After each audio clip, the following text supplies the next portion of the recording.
Hi സുഹൃത്തുക്കളെ, നമസ്കാരം. Video കണ്ടപ്പോൾ തന്നെ നിങ്ങൾക്ക് മനസ്സിലായിട്ടുണ്ടാവും ഞങ്ങൾ എവിടെയെന്ന്. നമ്മുടെ ഗുണ്ടൽപേട്ടയിലുള്ള മുന്തിരിത്തോട്ടത്തിലാണ്. കുറച്ച് വൈകിയാണെങ്കിലും ഞങ്ങളും ഇവിടെ എത്തി. വൈകിയത് നന്നായി എന്ന് ഇപ്പോൾ തോന്നുന്നു, കാരണം ഇപ്പോഴാണ് മുന്തിരികളെല്ലാം നന്നായിട്ട് പഴുത്തു വന്നത്. അപ്പോൾ വീഡിയോയിലോട്ട് കിടക്കാം. ടോൾ ഗേറ്റിന് തൊട്ടടുത്താണ് മുന്തിരിത്തോട്ടമുള്ളത്. അഥവാ നിങ്ങളുടെ വണ്ടിക്ക് ഫാസ്ടാഗ് ഇല്ലെങ്കിൽ ടോൾ ഗേറ്റിന് മുന്നേ വണ്ടി നിർത്തിയൊരു 100 മീറ്റർ നടന്നാൽ നമ്മുടെ മുന്തിരിത്തോട്ടം എത്തും. ഈ ഫാസ്ടാഗ് ഉണ്ടെങ്കിലും ഇല്ലെങ്കിലും ഇവിടെ പാർക്കിംഗ് ഉണ്ട്. മുന്നോട്ട് വന്നാൽ നല്ല വിശാലമായ പാർക്കിംഗ് ആണ്. ഫാസ്ടാഗ് ഇല്ലെങ്കിൽ നമുക്ക് ടോൾ ഗേറ്റിൽ അപ്പ് ആൻഡ് ഡൗൺ ചാർജ് കൊടുക്കണം. അതാണ് ഞാൻ അതിൻ്റെ മുന്നേ വണ്ടി നിർത്തി പോരാൻ പറഞ്ഞത്. മുന്തിരിത്തോട്ടം കർണാടകയിലാണെങ്കിലും ഇത് നടത്തുന്നതൊക്കെ മലയാളികളാണ്. ടിക്കറ്റ് കൊടുക്കുന്നതൊക്കെ മലയാളികൾ തന്നെയാണ്. 30 രൂപയാണ് ഇവിടെ ഒരാൾക്ക് എൻട്രി ഫീ വരുന്നത്. ഗുണ്ടൽപേട്ടയിലെ ഉൾഗ്രാമത്തിലുള്ള കുറേ ആൾക്കാർ ഇവിടെ പച്ചക്കറികളൊക്കെ വിൽക്കുന്നുണ്ട്. നല്ല ലാഭത്തിൽ പച്ചക്കറികളൊക്കെ ഇവിടുന്ന് വാങ്ങാൻ കിട്ടും. ദിവസമായിട്ടും നല്ല തിരക്കുണ്ടായിരുന്നു മുന്തിരിത്തോട്ടത്തിൽ. കാരണം അത്രയും കൂടുതൽ ആൾക്കാർ ഇത് കാണാൻ ഇപ്പോൾ വരുന്നുണ്ട്.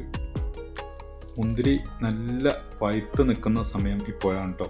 നമ്മൾ ആദ്യം കണ്ട വീഡിയോയിലൊക്കെ കൂടുതലും പച്ചയായിരുന്നു, പക്ഷേ ഇപ്പം എല്ലാ മുന്തിരിയും നന്നായിട്ട് പഴുത്തിരിക്കുകയാണ്. നല്ല കറുപ്പ് നിറത്തിൽ. മുന്തിരിത്തോട്ടം കാണാൻ വരാൻ പറ്റിയ ബെസ്റ്റ് സമയം ഇപ്പോഴാണ് കേട്ടോ. ഈ ഓണത്തിൻ്റെ അവധിക്കൊക്കെ ഇങ്ങോട്ട് വരികയാണെങ്കിൽ നല്ല രീതിയിൽ മുന്തിരി കാണാം. ഈ മുന്തിരിത്തോട്ടത്തിലൂടെ ഇങ്ങനെ നടക്കാൻ നല്ലൊരു ആംബിയൻസ് ആണ് കേട്ടോ. പ്രത്യേക ഒരു വൈബാണ്. ഇഷ്ടമാതിരി ആളുകൾ കാണാൻ വന്നിട്ടുണ്ട്. എത്ര ആളുകൾ വന്നാലും നമുക്ക് പ്രത്യേകിച്ച് ഒരു അലോസരമൊന്നുമില്ല, കാരണം അത്രയും സ്പേസ് ഉള്ളൊരു സ്ഥലമാണ്. നമുക്ക് വേണമെങ്കിൽ സെപ്പറേറ്റ് ആയിട്ട് റീൽസൊക്കെ എടുക്കാനൊക്കെ സമയവും സ്ഥലമൊക്കെ കിട്ടുന്നുണ്ട്. എന്നാലും നല്ല തിരക്കുമുണ്ട്.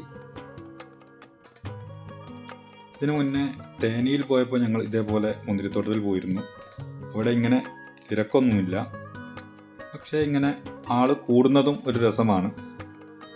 നല്ല തിരക്കുള്ളത് കൊണ്ട് പ്രത്യേകിച്ചൊരു ബുദ്ധിമുട്ടൊന്നുമില്ല. നമുക്ക് പ്രൈവസി ആയിട്ട് ഫോട്ടോ എടുക്കാനും വീഡിയോ എടുക്കാനും ഒക്കെ വേറെ സ്ഥലങ്ങളൊക്കെ ഉണ്ട്.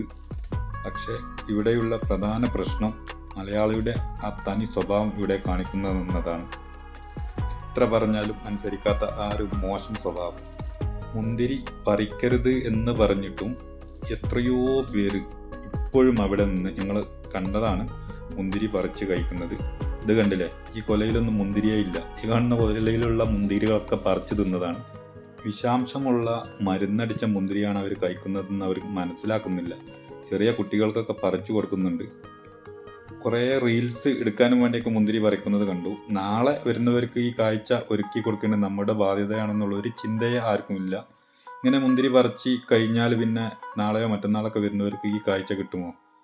റോസാപ്പൂ ചെടിയിൽ കാണുമ്പോഴല്ലേ രസം, അത് പറിച്ചെടുത്താൽ എന്തെങ്കിലും ഭംഗിയുണ്ടോ? അതേപോലെ തന്നെയാണ് മുന്തിരിയും.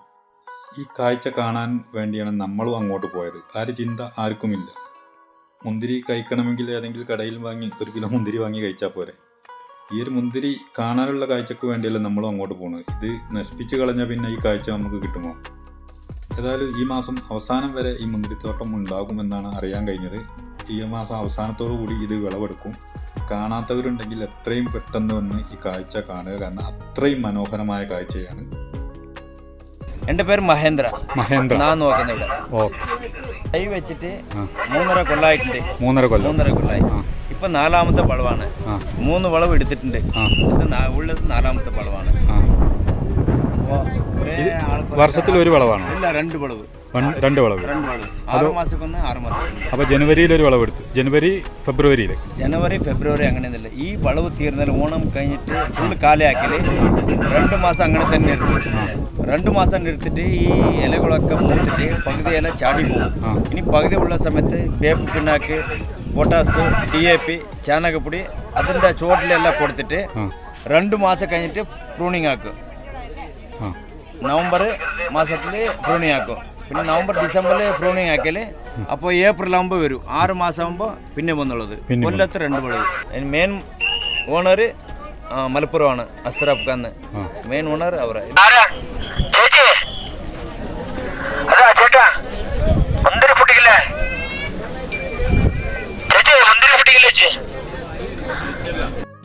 ഇത് കണ്ടില്ലേ, പറഞ്ഞ് മടുത്തത് കൊണ്ടാണ് ഇങ്ങനെ റെക്കോർഡ് ചെയ്ത് ലാസ്റ്റ് സ്പീക്കറിൽ ഇടുന്നത്. ഇനി വരുന്നവരെങ്കിലും ഇങ്ങനെ മുന്തിരി പറിക്കാതിരിക്കുക. മോശമാണ്, പറയിപ്പിക്കരുത് മലയാളികളെ. ഈ മാസം ഫുൾ ആയിട്ടുണ്ടാവുക? ഈ മാസം 26-ാം തീയതി വരെ. അത് കഴിഞ്ഞാൽ ഇത് പറിക്കൂലേ? പൈത്ത് പറിക്കാനാവൂലേ?